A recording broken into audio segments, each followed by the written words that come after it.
स्वागत है दोस्तों आपका आज के इस वीडियो में। दोस्तों भारत आने वाला प्रथम यूरोपीय यात्री पुर्तगाली थे और उनमें से 1498 ईस्वी में वास्को डी गामा जो था वो भारत सबसे पहले आया था। कौन आया था? वास्को डी गामा भारत सबसे पहले आया था और 1502 में यही वास्को डी गामा दूसरी बार आया था।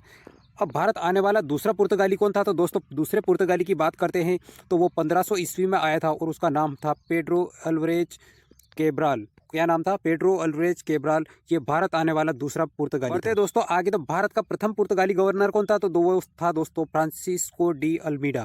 फ्रांसिस्को डी अल्मीडा भारत का प्रथम पुर्तगाली गवर्नर था।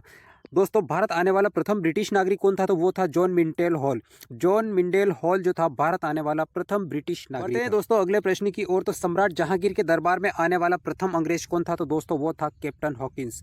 कैप्टन हॉकिंस जहांगीर के दरबार में आने वाला प्रथम अंग्रेज था।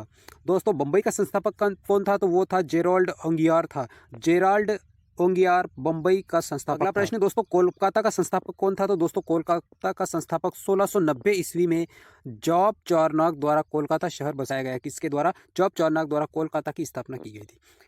कोलकाता के दोस्तों फोर्ट विलियम कोलकाता का प्रथम प्रशासक कौन था? तो दोस्तों चार्ल्स आयर जो था ये प्रथम प्रशासक था। कौन? Charles Eyre. Fort William Kolkata का प्रथम प्रशासक चार्ल्स आयर। आगे बढ़ते हैं दोस्तों विलियम नारिश के बारे में। तो दोस्तों 1638 ईस्वी में स्थापित की गई नई ब्रिटिश कंपनी जिसका नाम है ट्रेडिंग इन द ईस्ट। ये कंपनी इसका जो दूत व्यापारिक विशेषाधिकार हेतु औरंगजेब के दरबार में उपस्थित हुआ था। कौन सी कंपनी का? Trading in the east. इसका विलियम नारिश जो है ये 1638 में स्थापित हुई थी और कहाँ पर आया था? ये औरंगजेब के दरबार में। अगला प्रश्न दोस्तों फ्रांसिस डे कौन था? फ्रांसिस डे दोस्तों मद्रास का संस्थापक था। कहाँ का? फ्रांसिस डे ये मद्रास का संस्थापक। अगला प्रश्न दोस्तों फ्रैंकोइस मार्टिन, इसको पांडिचेरी का प्रथम फ्रांसीसी गवर्नर बनाया गया था। कौन था ये फ्रांसीसी गवर्नर? कौन था पांडिचेरी का प्रथम? François Martin. अगला नाम है दोस्तों शोभा सिंह। शोभा सिंह वर्धमान के जमींदार थे। इन्होंने 1690 ईस्वी में अंग्रेजों के खिलाफ विद्रोह शुरू किया था। किसके द्वारा? शोभा सिंह के द्वारा। बात करेंगे दोस्तों जॉन समरन के बारे में। जॉन समरन फुरुखसियार से विशेष व्यापारिक सुविधा प्राप्त करने वाला विशिष्ट मंडल का मुखिया था। कौन था? मुगल सम्राट जो था फुरुखसियार उससे विशेष व्यापारिक सुविधा प्राप्त करने वाला एक विशिष्ट मंडल का मुखिया था।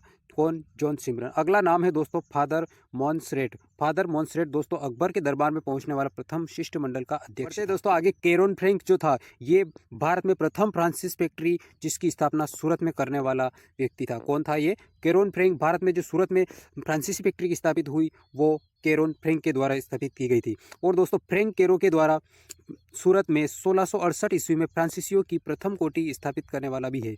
कर्नेलिस डी हाउटमैन के बारे में बात करते हैं दोस्तों तो भारत आने वाला प्रथम डच नागरिक था और ये 1596 ईस्वी में आया था। कर्नेलिस डी हाउटमैन भारत आने वाला प्रथम डच नागरिक। बताइए दोस्तों आगे तो ब्लू वाटर पॉलिसी के बारे में। दोस्तों फ्रांसीसी डी अल्मेडा जो है इसको भारत का पहला पुर्तगाली गवर्नर बनाया गया। कब बनाया गया दोस्तों? इसे 1505 ईस्वी में पुर्तगाली का पहला भारत का पुर्तगाली गवर्नर बनाया गया। उसकी नीतियों को दोस्तों ब्लू वाटर पॉलिसी कहा जाता है।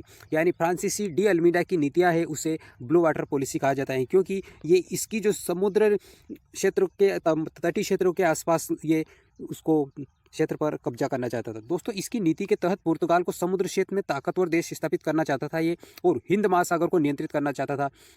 इस नीति के तहत दोस्तों पुर्तगालियों ने आंतरिक भागों में नियंत्रण के बजाय दोस्तों क्या किया कि समुद्र तटीय प्रदेश ये उन पर अपना आधिपत्य जमाया और उन्हें वहीं पर बस्तियां बसाई। बढ़ते हैं दोस्तों आगे बात करते हैं अपन अब वेदरा के युद्ध के बारे में। दोस्तों वेदरा का युद्ध नवंबर 1759 में अंग्रेजों और डचों के बीच लड़ा गया था। वेदरा का युद्ध किन के बीच लड़ा गया था? अंग्रेजों और डचों के बीच में लड़ा गया था। इसमें क्या हुआ? डचों की हार हो गई थी, भारत में इनका पतन हो गया था। दोस्तों इस युद्ध में अंग्रेजी सेना का नेतृत्व कर रहा था रॉबर्ट क्लाइव।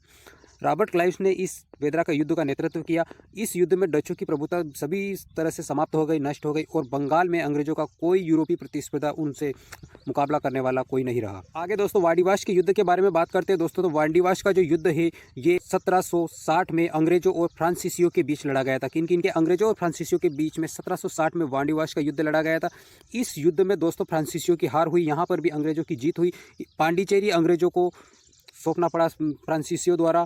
इस विजय के साथ ही दोस्तों अंग्रेजों ने भारत में फ्रांसीसियों की राजनीतिक शक्ति को समाप्त कर दिया और 1763 ईस्वी में एक पेरिस संधि हुई।